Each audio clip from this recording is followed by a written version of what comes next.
Hello good morning दोस्तों। Welcome back to no good वे।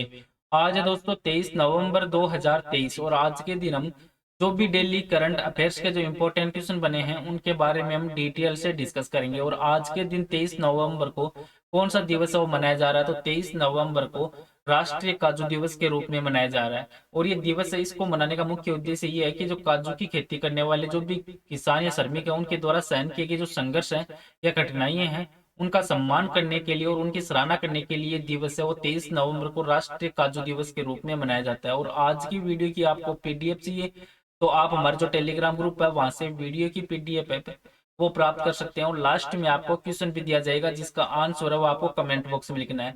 तो चलिए दोस्तों स्टार्ट करते हैं क्वेश्चन नंबर 1 से। और आज का वीडियो आपको अच्छा लगे तो चैनल को सब्सक्राइब और इसका बेल आइकन है वो जरूर प्रेस करें ताकि डेली के जो वीडियो अपलोड कर रहा हूं मैं उनका नोटिफिकेशन है वो आपको मिलता रहे। क्वेश्चन नंबर 1 है कि राष्ट्रपति द्रौपदी मुर्मू है, इन्होंने नए भारत के लिए नई शिक्षा नीति नाम से एक राष्ट्रीय शिक्षा अभियान की शुरुआत है वो किस राज्य में की है। तो इस क्वेश्चन का राइट आंसर है ऑप्शन नंबर बी है, उड़ीसा राज्य में इसकी शुरुआत हो की गई है। जो राष्ट्रपति हैं प्रेजेंट टाइम में द्रौपदी मुर्मू, इन्होंने उड़ीसा में नए भारत के लिए नई शिक्षा नीति नाम की एक राष्ट्रीय शिक्षा अभियान है वो शुरू किया। और इसका आयोजन है ब्रह्मा कुमारी ईश्वरीय विश्वविद्यालय जो संबलपुर है उनके द्वारा वो आयोजन वो किया जा रहा है। और जो राष्ट्रपति द्रौपदी मुर्मू है तो ये भारत की 15वीं राष्ट्रपति और ये सन 2022 में चुनी गई थी। और राष्ट्रपति पद संभालने वाले आदिवासी व्यक्ति और प्रतिभा पाटिल के बाद ये दूसरी महिला है। और राष्ट्रपति मुर्मू इनका जन्म है उड़ीसा के ही जो मयूरभंज जिले हैं वहां पे हुआ था। और वो राष्ट्रपति है तो ये 1994 से लेकर 1997 तक उन्होंने रायपुर में जो अरविंद इंटीग्रेट एजुकेशन सेंटर है इसमें शिक्षक के रूप में भी कार्य वो कर चुकी है। अब उड़ीसा राज्य, तो उड़ीसा राज्य ये भारत के पूरी तट पर स्थित एक राज्य है जिसको आप मैप में देख सकते हैं। और उड़ीसा के पड़ोसी राज्य हैं जिसमें छत्तीसगढ़, आंध्र प्रदेश, पश्चिम बंगाल और झारखंड है। और उड़ीसा के पूर्व में बंगाल की खाड़ी। और उड़ीसा के प्रेजेंट है मुख्यमंत्री नवीन पटनायक, राज्यपाल गणेशी लाल। उड़ीसा में टोटल जिले हैं 30। और उड़ीसा को राज्य का दर्जा 1 अप्रैल 1936 को उड़ीसा को राज्य का दर्जा वो मिला था। और यहाँ की राजधानी है भुवनेश्वर। और उड़ीसा के संबलपुर के पास में हीराकुंड बांध है विश्व का सबसे लंबा मिट्टी का बांध है। और उड़ीसा में वन्य जीव अभ्यारण्य है मुख्य, जिनमें चिल्का वन्य जीव अभ्यारण्य है, कोटगढ़ वन्य जीव अभ्यारण्य है, हदगढ़ वन्य जीव अभ्यारण्य उड़ीसा में है, नंदन कानन जूलॉजी जो पार्क है वो उड़ीसा में है, सिमलीपाल राष्ट्रीय उद्यान भी उड़ीसा के अंदर है। अब उड़ीसा से संबंधित जो इंपॉर्टेंट बिंदु बनते हैं उन पर एक नजर डाल लेते हैं कि उड़ीसा सरकार है इन्होंने गंधमर्दन हिल रेंज को जैव विविधता विरासत स्थल वो घोषित किया है। और 4,000 करोड़ रुपए का जो बजट आवंटित करते हुए तो अम्मा उड़ीसा नवीन उड़ीसा योजना को मंजूरी हाल ही में दी गई है। उड़ीसा राज्य ने मौज जंगल जमी योजना इसकी शुरुआत की। और भारतीय पुरातत्व सर्वेक्षण ने पुरी में स्थित जगन्नाथ मंदिर के पास 1300 साल पुराने बौद्ध स्तूप है इसकी खोज की है। उड़ीसा में FIH पुरुष हॉकी विश्व कप 2023 का आयोजन हुआ। उड़ीसा ने जगह मिशन 2023 के लिए वर्ल्ड हैबिटेट अवार्ड 2023 जीता। उड़ीसा के मुख्यमंत्री ने महानदी पर राज्य के सबसे लंबे पुल का उद्घाटन किया है। देवगढ़, क्योंझर और मयूरभंज सहित उड़ीसा के तीनों जिलों में विभिन्न स्थानों पर सोने के भंडार वो पाए गए। नेक्स्ट क्वेश्चन है क्वेश्चन नंबर 2 कि बंगाल के ब्रांड एम्बेसडर के रूप में किसके नाम की घोषणा वो की गई है। तो इस क्वेश्चन का राइट आंसर दोस्तों ऑप्शन नंबर सी, ये सौरव गांगुली के नाम की घोषणा वो की गई है।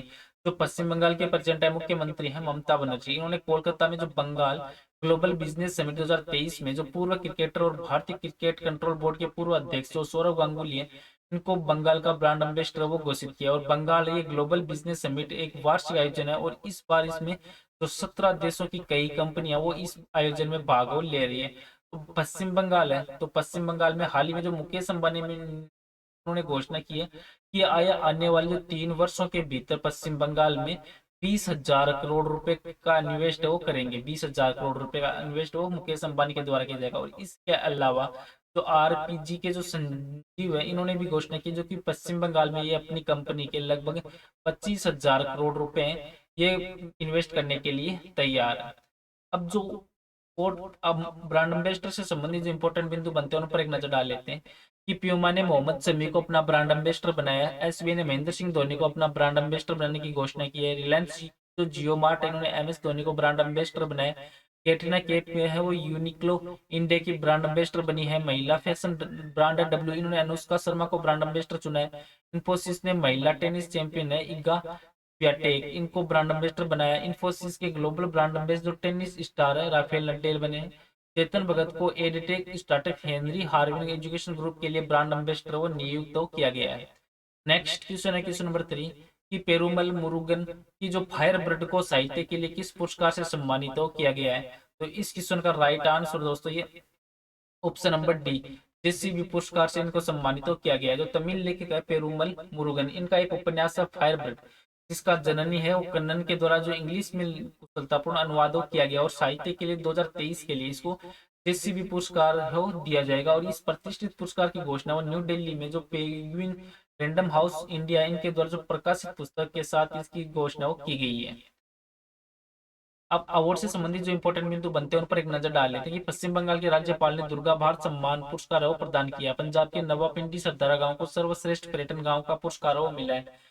गुजरात के थोरडो को यूएनडब्ल्यूटीपीओ डब्ल्यूटीओ उसके सर्वश्रेष्ठ पर्यटन गांव से सम्मानित किया गया। स्थिरता रिपोर्टिंग में योगदान के लिए आईसीएआई संयुक्त राष्ट्र पुरस्कार वो मिला है। और पंजाब के नवापिंडी सरदार गांव को सर्वश्रेष्ठ पर्यटन गांव का पुरस्कार मिला है। तमिल लेखक शिवशंकरी को सरस्वती सम्मान 2022 मिला। भोपाल के महिला थाने को आईएसओ प्रमाण पत्र मिला। दिलीप नोगमेंथे में इनको मणिपुरी भाषा में बाल साहित्य पुरस्कार से सम्मानित किया गया है।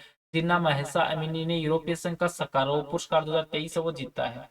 नेक्स्ट क्वेश्चन है क्वेश्चन नंबर 4 कि भारत ने किस देश के साथ एक फिर से जो ई वीजा सेवाएं वो शुरू कर दी है। तो इस क्वेश्चन का राइट आंसर है ऑप्शन नंबर बी, ये कनाडा देश के साथ इसकी शुरुआत तो वो फिर से की गई है। जो भारत है इन्होंने लगभग 2 महीने के बाद में फिर से जो कनाडाई नागरिक है उनके लिए तो ई वीजा की जो फैसिलिटी है उसको शुरू कर दिया। और कनाडा के प्रधानमंत्री जस्टिन ट्रूडो इनके द्वारा जो खालिस्तानी समर्थक है हरदीप सिंह निज्जर की हत्या में संभावित जो भारतीय लिंग के निराधार आरोपों के बाद भारत सरकार है तो इन्होंने 21 सितंबर को वीजा सेवाओं पर रोक और लगा दी गई थी। जो निज्जर एक है वो भारतीय आतंकवादी और एक खालिस्तानी टाइगर फोर्स का प्रमुख था और वह 18 जून को ब्रिटिश कोलंबिया में एक गुरुद्वारे के बाहर मारा गया था। और वह भारत के सबसे वांछित आतंकवादियों में से एक था और उस पर 10 लाख रुपए का इनाम था। और हत्या में जो भारतीय एजेंटों की संभावितता जताते हुए कनाडा के बीच में गंभीर तनाव आ गए थे। भारत और कनाडा के बीच में जो भारत है इन्होंने ट्रूडो के आरोपों को बेतुका और प्रतीक बताकर खारिज किया गया। उसके बाद ई वीजा सेवाएं उन पर रोक लगा दी गई थी भारत के द्वारा। और हाल ही में जो कनाडा देश है इन्होंने फिर से ई वीजा सेवाएं शुरू करने की घोषणा वो करती है। नेक्स्ट क्वेश्चन है क्वेश्चन नंबर 5 कि विश्व टेलीविजन दिवस है ये प्रति वर्ष कब मनाया जाता है। तो इस क्वेश्चन का राइट आंसर है ऑप्शन नंबर डी, ये 21 नवंबर को विश्व टेलीविजन दिवस के रूप में मनाया जाता है। तो साल 1996 तो साल 1996 में संयुक्त राष्ट्र है इन्होंने पहला विश्व टेलीविजन जो आयोजन है ये किया था, जिसमें प्रत्येक वर्ष 21 नवंबर को विश्व टेलीविजन दिवस में रूप में मनाने की घोषणा की गई थी। और भारत में जो राष्ट्रीय प्रसारण है ये सन 1982 में शुरू हुआ था, जो रंगीन टेलीविजन की शुरुआत के साथ था। और पहला और लंबे समय तक चलने वाला भारतीय जो टेलीविजन प्रोग्राम है वो कृषि दर्शन था, जो 1967 में शुरू किया गया था। अब नवंबर मंथ है तो नवंबर मंथ में हाल ही में निम्न इंपोर्टेंट दिवस मनाए गए जिन पर एक नजर डाल लेते हैं कि हाल ही में 1 नवंबर को विश्व शाकाहारी दिवस, कर्नाटक स्थापना दिवस। 3 नवंबर को विश्व सैंडविच दिवस। 5 नवंबर को विश्व सुनामी जागरूकता दिवस। 7 नवंबर को शिशु संरक्षण दिवस, राष्ट्रीय कैंसर जागरूकता दिवस। 8 नवंबर को विश्व रेडियोग्राफी दिवस, गुरु नानक देव की जयंती। 9 नवंबर को राष्ट्रीय कानूनी सेवा दिवस, उत्तराखंड स्थापना दिवस। 10 नवंबर को शांति और विकास के लिए एक विश्व विज्ञान दिवस। 11 नवंबर को राष्ट्रीय शिक्षा दिवस। 12 नवंबर को विश्व निमोनिया दिवस। 13 नवंबर को विश्व दयालुता दिवस। 14 नवंबर को बाल दिवस, जवाहरलाल नेहरू की जयंती और विश्व मधुमेह दिवस। 15 नवंबर को झारखंड स्थापना दिवस, बिरसा मुंडा की जयंती। 16 नवंबर है तो 16 नवंबर को अंतर्राष्ट्रीय सहिष्णुता दिवस और राष्ट्रीय प्रेस दिवस। 17 नवंबर को अंतर्राष्ट्रीय छात्र दिवस। 19 नवंबर को अंतर्राष्ट्रीय पुरुष दिवस। 20 नवंबर को सार्वभौमिक बाल दिवस। 21 नवंबर को विश्व टेलीविजन दिवस के रूप में मनाया गया है।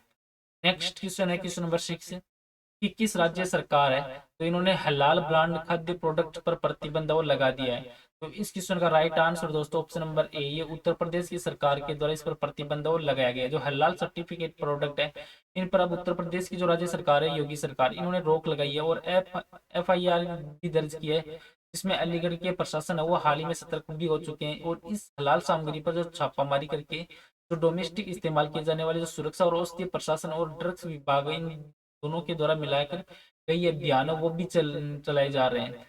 और हाल ही में जो उड़ीसा उत्तर प्रदेश की राज्य सरकार इन्होंने इन जो हलाल ब्रांड खाद्य प्रोडक्ट है उन पर प्रतिबंध और लगाया गया है। अब उत्तर प्रदेश राज्य भारत का सबसे बड़ा राज्य है जनसंख्या के आधार पे। और क्षेत्रफल के अनुसार देखें तो ये चौथा सबसे बड़ा राज्य है, जिसको आप मैप में देख सकते हैं। और इसके पड़ोसी राज्य हैं उत्तराखंड, हिमाचल प्रदेश, हरियाणा, दिल्ली, राजस्थान, मध्य प्रदेश, छत्तीसगढ़, बिहार, झारखंड और इसके पूर्व की दिशा में है नेपाल। और यहाँ के प्रेजेंट है मुख्यमंत्री हैं योगी आदित्यनाथ, राज्यपाल है आनंदीबेन पटेल। उत्तर प्रदेश में टोटल जिले हैं 75।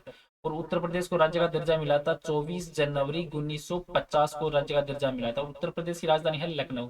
और उत्तर प्रदेश में जो प्रमुख राष्ट्रीय उद्यान है वो है दुधवा राष्ट्रीय उद्यान।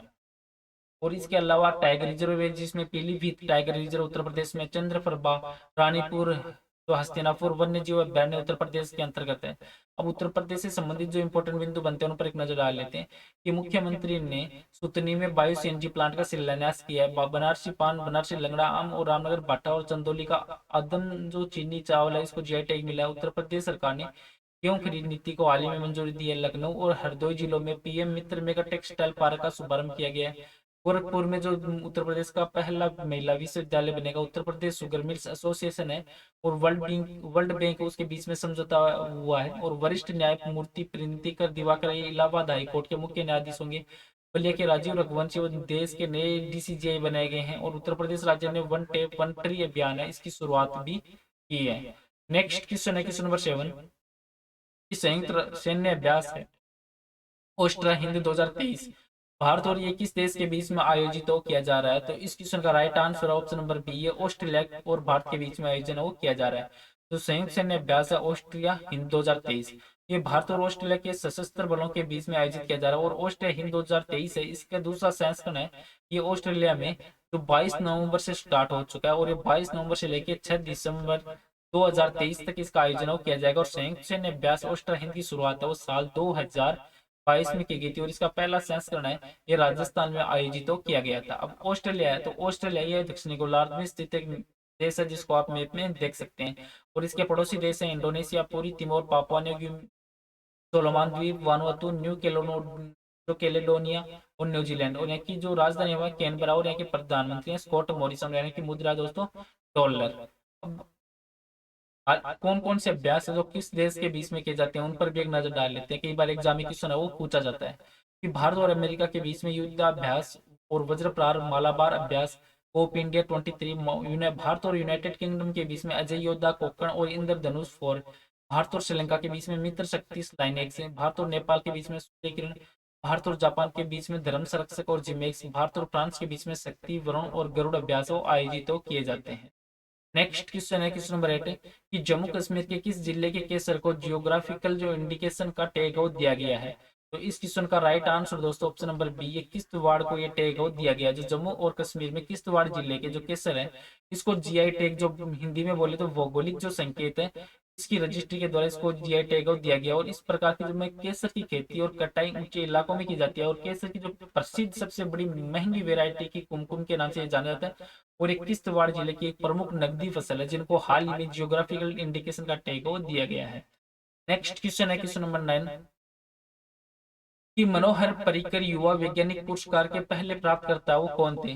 तो इस क्वेश्चन का राइट आंसर है दोस्तों ऑप्शन नंबर बी, ये डॉक्टर मधु राज एस हैं, इसके पहले प्राप्तकर्ता थे। जो इसरो है उसके राव सैटेलाइट सेंटर के जो डॉक्टर मधु राज है एस मनोहर पर्रिकर, ये युवा वैज्ञानिक पुरस्कार के पहले प्राप्तकर्ता बन चुके हैं। और इस पुरस्कार है, इस पुरस्कार के तहत इनको 5 लाख रुपए का जो नगद पुरस्कार, जो वर्तमान में विज्ञान और प्रौद्योगिकी उसमें सर्वोच्च नगद पुरस्कार माना जाता है, और एक प्रशस्ति पत्र भी इनको दिया जाएगा। और इन्होंने जो चंद्रयान 3 के मिशन में जो पावर डिसेंट प्रक्षेप पथ है इसको डिजाइन किया था। और ये पुरस्कार गोवा सरकार के द्वारा स्थापित किया गया था।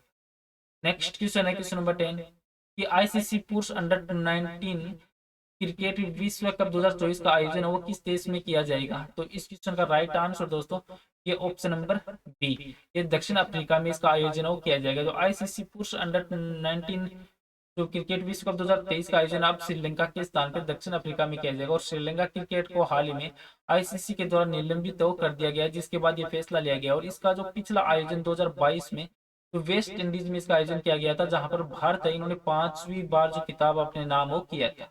और आज का नेक्स्ट और लास्ट क्वेश्चन है जिसका आंसर है वो आपको कमेंट बॉक्स में लिखना है कि पेरुमल मुरुगन की फायर ब्रिगेड को साहित्य के लिए किस पुरस्कार से सम्मानित किया गया है? तो इस क्वेश्चन का राइट आंसर है वो आपको कमेंट बॉक्स में लिखना है। और पीछे के वीडियो में भी आपको क्वेश्चन दिया था कि किस बैंक ने HDFC लाइफ के साथ रणनीतिक साझेदारी की घोषणा की है? तो इस क्वेश्चन का राइट आंसर था ऑप्शन नंबर डी, ये कर्नाटक बैंक के साथ इसकी घोषणा की गई है। तो कर्नाटक बैंक और HDFC लाइफ के साथ में हाल ही में समझौता या साझेदारी की गई है। चलो दोस्तों, आज का वीडियो है वो यहीं पे समाप्त करता हूँ। वीडियो आपको अच्छा लगे तो चैनल को सब्सक्राइब और वीडियो को जरूर शेयर करें। Thank you all of you.